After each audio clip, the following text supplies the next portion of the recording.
I heard the cheer before I felt it. Stanford's Maples Pavilion was shaking with families calling out names, but none of that sound belonged to me. My phone buzzed in my lap, and when I looked down, the world shrank around a single text from my father. After today, you are on your own. No more loans, no more help. Time to grow up. The breath left my chest in a slow, practiced way. The kind you learn when you have been preparing for disappointment your whole life. My friend Naomi leaned close in her gown. "Kayla, you okay? You just went pale." "I am fine," I murmured. "Just my dad." She studied my face for a second longer than usual, but she let it go. She always gave me enough space to choose silence. All around us, parents shouted their children's names. A mother cried into her son's shoulder. A father held up a handmade sign with shaking hands. I watched them like someone watching through glass, close enough to see every detail but too far to feel any of it. My father had never been the sign-holding type. He was the type who believed stability came only from things he understood, and he did not understand me. Not the all-night coding, not the research labs, not the fact that I chose every assistantship and freelance contract because I did not want him to carry my weight. He did not understand that I had taken myself off his shoulders years ago. He still thought I needed him. His message told me exactly what he wanted me to believe.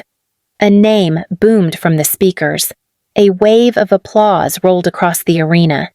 I tucked my phone beneath my gown like I could bury the words there and forget the sting. The lights glittered off the red robes around me, but I felt dimmer with every breath. Naomi nudged me again. "Say something. Anything." I forced a tiny smile. "Just tired." She exhaled, unconvinced but gentle. "Well, after this, you finally get to breathe." Her voice lowered. "And hey, if you are listening to this on YouTube, do me a favor and tell us where you are watching from." Kayla reads everything. I shot her a look, half a glare, half a laugh. She shrugged. "It helps people feel less alone." I swallowed. Less alone. The words pressed under my ribs, across the arena. I spotted my parents slipping into the back row, late. Of course. My mother held her purse tight, her posture already apologizing for whatever my father would say later. He crossed his arms and scanned the stage like he was here for a meeting he did not want to attend. Their presence should have steadied me. Instead, it reminded me why every accomplishment of mine felt unfinished. The dean called another name. The applause rose again. I kept my eyes forward, hands folded, waiting for the moment I could finally stand. I did not know yet that the day had already cracked open, that the message on my phone was only the first fracture, and that the ground beneath all of us was just beginning to shift. My brow shifted as more graduates stood to line up, but I stayed seated, letting the movement wash around me. For a moment, I let the text replay in my mind. "You are on your own." My father said it like it was a punishment, not the truth I had been living for years. Naomi leaned in again. "Did he really text you that today? I didn't answer at first." My silence was its own confession. She sighed. "He is unbelievable. He is consistent," I said quietly. "That is almost worse." Her brow pulled together. "Do you want me to stay with you after the ceremony? We can skip the crowds, hide in the robotics building. You always liked that place." I shook my head. "It is fine. I am used to it. Used to it. Used to the jokes about my research being pointless. Used to my father calling my coding work glorified typing. Used to my mother smoothing things over instead of stepping in. There had been a Thanksgiving when I tried to explain a neural systems project I was excited about. My father cut me off with a laugh. "Sweetheart, talk like a human," he had said. "Nobody at the table speaks robot." My mother had waved her hand and added, "She gets carried away." Ignore it. I never brought up my work again. Naomi's voice softened. "You know, everything you built. You did it alone. That means something." I looked down at my hands, the ink-stained fingers, the marks from years of typing, the quiet evidence of nights no one saw. I had taken extra assistantships, graded hundreds of papers, tutored undergraduates until 2 a.m. I freelanced on machine learning audits for companies that never knew they were hiring a student who worked from a dorm chair. And even when central logic began forming in the late-night corners of a coffee shop, I kept it hidden. Not because it was a secret, but because I knew exactly what my father would say if he found out. Another announcement boomed across the arena, but my attention stayed on Naomi's steady presence beside me. She whispered, "You are not alone right now. I am here, and everything is about to change for you." Her certainty warmed something bruised inside me, but it did not erase the weight I carried. The truth I lived was simple and quiet and sharp. My family never saw me. Not then. Not now. My row stood. Gowns rustled. The line began moving toward the stage, and my pulse matched its slow, steady rhythm. I rose with everyone else, trying to push my father's message into some quiet corner of my mind. Then my phone buzzed again. Naomi whispered sharply, "If that is him, block him until we get your diploma." "It is not him," I said, already knowing the vibration pattern. Only one person used it, Alex Sheridan, Centralogic's CFO. I angled my phone toward my gown and answered in the smallest voice I had. "Alex, I cannot talk. I am about 30 names away from walking." His breath hit the line so fast it crackled. "Kayla, I am sorry. I know what today is. But you need to hear this." My chest tightened. "Alex." He broke in, words tumbling like he had run to the phone. "The federal analytics contract leaked early. Bloomberg picked it up. CNBC followed. Centralogic is trending everywhere. Our Series C valuation just surged to $2.1 billion. The noise around me dissolved. For a moment, I heard nothing except the echo of a number I had never said out loud. $2.1 billion. I gripped the railing beside me. Behind me, a student muttered. "Did he say billion?" Alex kept going, unaware his voice was carrying farther than it should. "We need you. Reporters are already contacting the board, and the live stream that some kid is running from the bleachers people are clipping your name." A flush of heat ran up my neck. "Alex, lower your voice," I hissed. "It is too late." He breathed. "The clip is everywhere." A girl in the row behind me tugged her friend's sleeve. "That's her, Maddox. It literally says her last name." Her friend tilted his phone to show her something, my LinkedIn photo, pulled from a trending tag. Naomi stared at me. "Kayla, what is going on?" I swallowed. "I will explain later." "Maybe?" Alex's voice returned, quieter this time, but still urgent. "I am heading to the office now. Piper is preparing statements." "Kayla, congratulations. This is real. This is happening." My throat tightened. "Thank you. I have to go." I hung up before he could say more. The line of graduates kept moving, but the air around me shifted. People were not just looking in my direction, they were listening. Leaning in, whispering. Phones angled slightly toward me, subtle but unmistakable. Naomi touched my elbow. Whatever that was. It was not small. I met her eyes, unable to lie. The life I had kept hidden for years had just cracked open in front of thousands, and the people who knew the least about me, my parents, were sitting only a few rows behind. The line stalled near the front, and everyone stopped moving. A murmur rippled backward through the graduates, the kind that follows a rumor trying to find its shape. I kept my eyes forward, but Naomi leaned closer. "People are staring at you, not just looking, staring." "I know," I whispered, behind us. A guy whispered too loudly. "That clip has 20,000 views already. It literally says her name, Kayla Maddox." His friend frowned. $2.1 billion. No way that is real. Another voice cut in. "Dude, It is trending on 3 platforms. My stomach tightened. Their whispers were not cruel, just curious, but it still felt like they were peeling back layers I had kept buried for years. Naomi touched my sleeve. "Do you want me to tell them to mind their business?" "No," I said softly. "They did not ask for this either."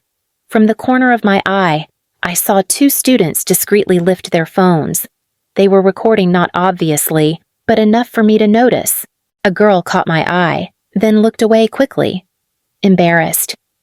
"I think they believe it," Naomi murmured. "And honestly, so do I." I exhaled shakily. I did not want the reveal to happen like this. "You mean you planned to hide forever?" she asked, not unkindly. "I planned to tell people when I was ready."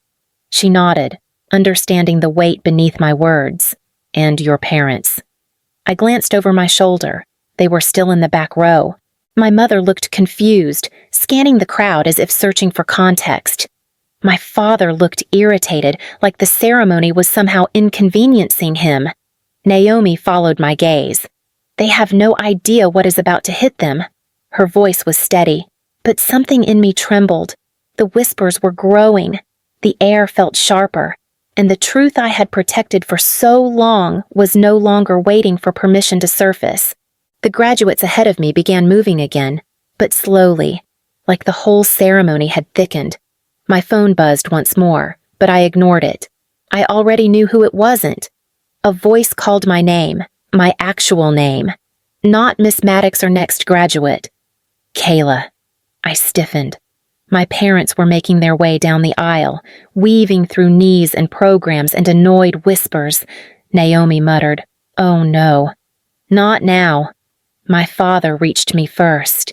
His suit jacket brushed my gown as he leaned in, voice clipped and low. "What is going on? Why are people looking at you?"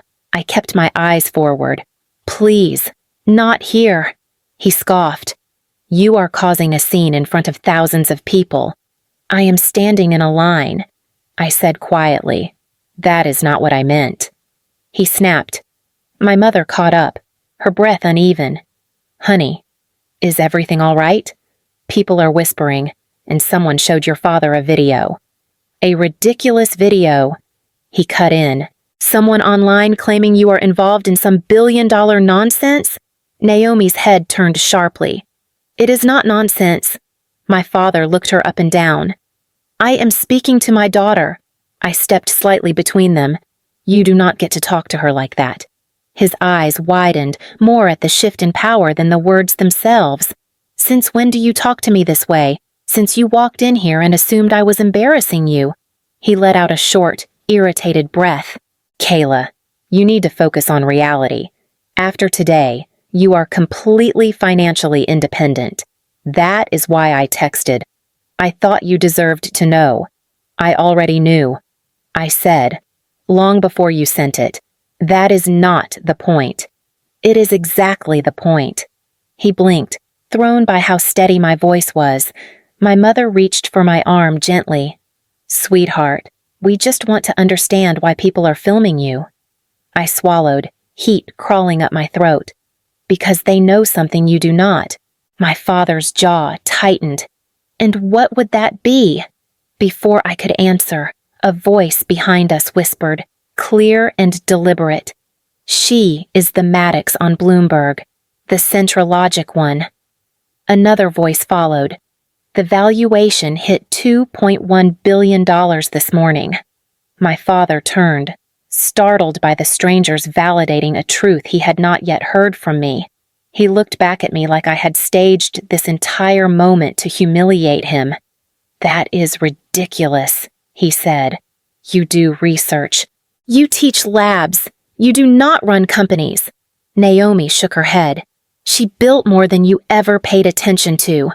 He snapped, "Stay out of this." I lifted my chin. "She is not wrong," my mother whispered.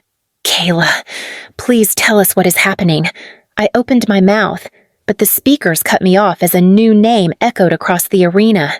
The line surged forward. Naomi touched my back lightly.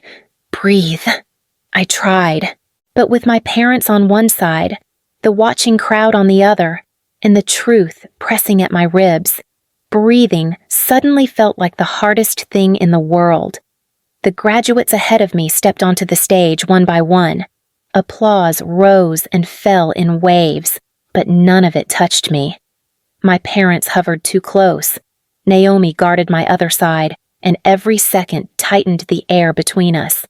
My father folded his arms. Kayla, whatever rumor is spreading, put a stop to it. This is your graduation, not some circus, Naomi muttered. You have no idea. Before I could respond, my phone buzzed again, longer, sharper. Only one person used that ringtone Piper Lane. Head of PR, I whispered. I have to take this. My father frowned. No, you do not. Turn your phone off, and I stepped half a pace away and answered quietly. Piper. Her voice came rapid, clipped, breathless. Kayla, listen to me. We have a problem. The contract leak triggered a national push. You are trending everywhere. Bloomberg and CNN just ran your name across their lower thirds. My mouth went dry. Right now, yes. And there is more. A live stream from your graduation picked up Alex saying your name. People are stitching it, replaying it, arguing about whether it is really you. I inhaled, unsteady. Piper, keep your voice down. I am surrounded. She kept going. Reporters are already gathering outside the pavilion. One outlet contacted the board asking if you are giving a statement today. And Kayla, you need to see this. A pause. Then a faint audio clip played through my phone, Alex's voice saying, $2.1 billion. My name right after. Behind me. A graduate gasped. Another whispered. That is her voice. It is really her. Piper returned, still urgent. We need your approval for a temporary holding statement. The board wants clarity before this spirals. My father's voice cut in sharply. Who is calling you? Now I lowered the phone. Dad, not now. Is that another school job he demanded? Another assistantship, Kayla. You cannot keep hiding from the real world. A small, bitter sound escaped my throat before I could stop it. Dad, that is not who is calling. He stared at me, confused and irritated. Then who? Instead of answering, I lifted the phone slowly and pressed speaker. Piper's voice burst into the open, too loud for how quiet the aisle had become. Kayla. The valuation climbed again after the contract news. Central Logic is now estimated at $2.2 billion. Every platform is pulling your photo. You and Nate are officially listed as two of the youngest founders to secure a federal predictive systems deal. The row behind us went still. My mother's purse slipped from her hand. My father blinked like someone had shaken the ground beneath him. What did she just say? Piper continued. Unaware. And the trending clip from the graduation. It is nearing 100,000 views. Security here is asking if they should prepare for press overflow. I turned off speaker, breath shaking. The silence around us thickened with disbelief. My father's voice finally returned, thin, cracking at the edges. Kayla, what are you involved in? I met his eyes, feeling something inside me shift, something real. And for the first time in my life, he did not have an answer waiting. My father stood so still it unsettled me more than his anger ever had. He looked from me to the phone in my hand and back again, like the pieces of a puzzle refused to fit into the picture he'd built of me. $2.2 billion, he said slowly. Kayla, that cannot be real. You teach labs. A few graduates around us turned their bodies just enough to listen openly now, no longer pretending. Naomi took a half step closer, her presence steady and firm. It is real, she said quietly. My father shot her a look. I am speaking to my daughter. I held his gaze, refusing to shrink. So speak to me. My mother touched his arm, voice trembling. Maybe we should move somewhere private. Robert, people are staring.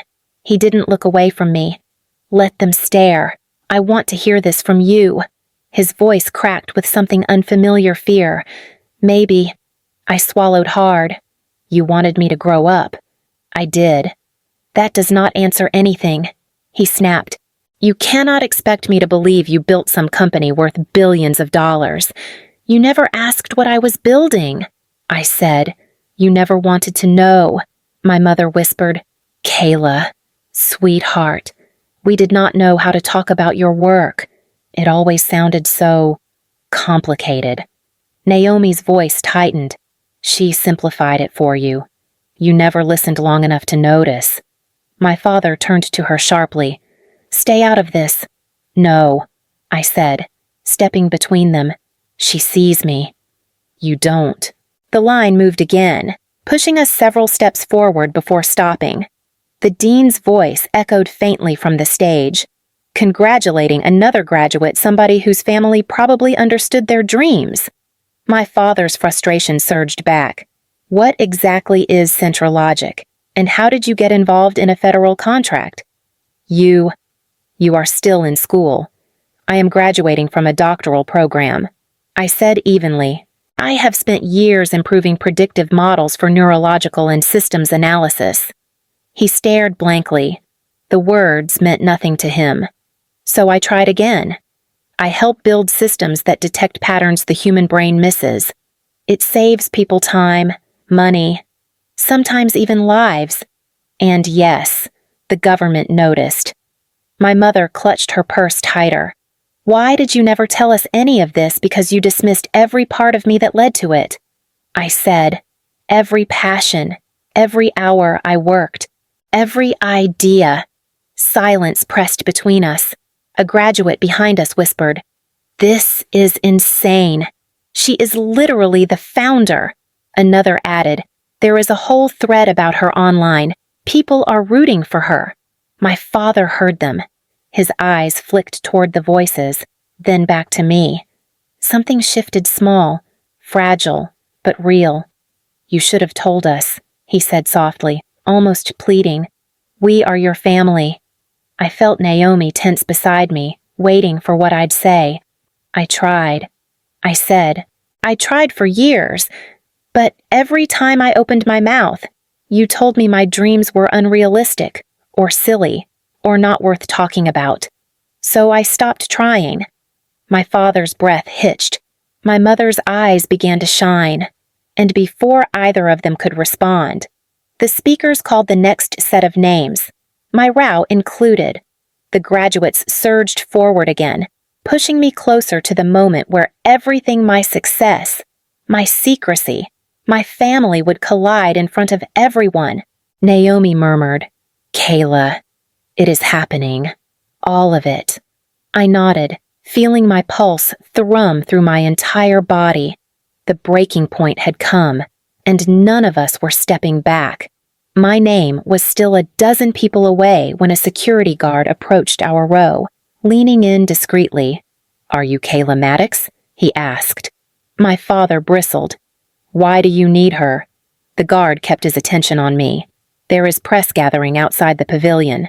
Administration wants to move you early so things stay orderly." My father scoffed. "Press for her? This is absurd." Naomi stepped in before I could react. "She will go with him." The guard nodded. "We can bring your guests along if you want." Guests, not parents' guests. My father clearly hated the wording. Still, he followed as I stepped out of the line. Students murmured as we passed, some whispering my name, others whispering the word billion like it tasted unreal. My mother hurried beside me. "Kayla, is this safe?" "Yes," I said softly. "It is fine." My father's voice cut sharper. "This is not fine. You are being dragged out of your own graduation for something you have not explained." The guard opened a side exit, revealing sunlight, footsteps, and the unmistakable hum of reporters gathering. I paused at the threshold. My father stopped beside me, expression tight and unsettled. "Kayla," he said, quieter now. "Tell me what is happening before we walk out there." I met his eyes. He didn't look angry anymore. He looked unsure, like a man standing on the edge of a truth he had never prepared for. "I built something real," I said, "and the world found out before you did. Behind us." Naomi touched my shoulder. "If you are ready, I am right here." My father exhaled, the sound shaky and unfamiliar. My mother slipped her hand into his, anchoring both of them. The guard gestured forward. "They are waiting." I stepped into the light first, not to escape them, but because for the first time, I was no longer standing behind them. The guard led us to a quiet corner near the side of the pavilion, a pocket of shade barely separated from the noise of reporters calling my name. The moment we stopped, my father sat heavily on a bench, elbows on his knees, as if the ground were shifting beneath him. He tried twice before any words came out. "Kayla, I owe you an apology." I stayed standing, for which part he winced at the edge in my voice but didn't retreat. "For all the years I treated your work like a joke, for assuming you needed me to tell you what mattered." My mother stepped closer, eyes red. "We thought we were protecting you. We thought ambition like yours would only lead to disappointment." "It did," I said, "but not because of the work." My father looked up at me, really looked. I should have listened. I should have asked more questions instead of shutting you down. Naomi stood a few feet back, giving us space, but her presence stayed steady behind me like a small anchor. I lowered myself onto the bench beside him. I stopped explaining because it hurt every time you dismissed it. I built Centralogic in silence because silence was the only thing that did not get criticized. My mother pressed her hand to her mouth. "We did not know you were carrying all of that alone." "That is the point," I said softly. "You did not want to know." My father's voice thinned. "Can we start now? Not to fix everything, but to understand you the way we should have from the beginning." Emotion tightened my throat. I nodded once slow. "Careful. We can start," I said. He exhaled like he'd been holding that breath for years, and for the first time, we simply sat there, not as adversaries, not as disappointments, but as people finally beginning to see one another. When security opened the barrier for us, the sound of reporters calling my name rose like a tide. Microphones angled forward, cameras clicked in rapid bursts. I felt my parents behind me unsteady, unsure, but for the first time, not dismissive. A woman from one of the major networks stepped closer. "Dr. Maddox, can you confirm the updated valuation for Centralogic?" I met her gaze. "The most recent estimate is $2.2 billion. Another reporter leaned in. "What does your success say about your journey?" I breathed once. "Steady. It says people can underestimate you for years, even the people you love, but your work will speak long before they do." The crowd murmured. Phones lifted. Out of the corner of my eye, I saw my father place a hand on my mother's arm, grounding himself before he stepped forward, not to interrupt, not to correct, but simply to stand with me. One reporter called out, "And your family? How do they feel today?" My father answered before I could. "Proud," he said quietly, "and learning." I felt Naomi's hand squeeze my shoulder from behind. "You did it," she whispered. "Tell them where they can follow the rest." I almost laughed, but she was right. "If you are watching this online," I said lightly, "tell me where you are listening from. Stories travel farther when we share them." Flashes went off. The air felt bright, unburdened. For the first time in my life, I was not standing in their shadow. They were standing beside mine.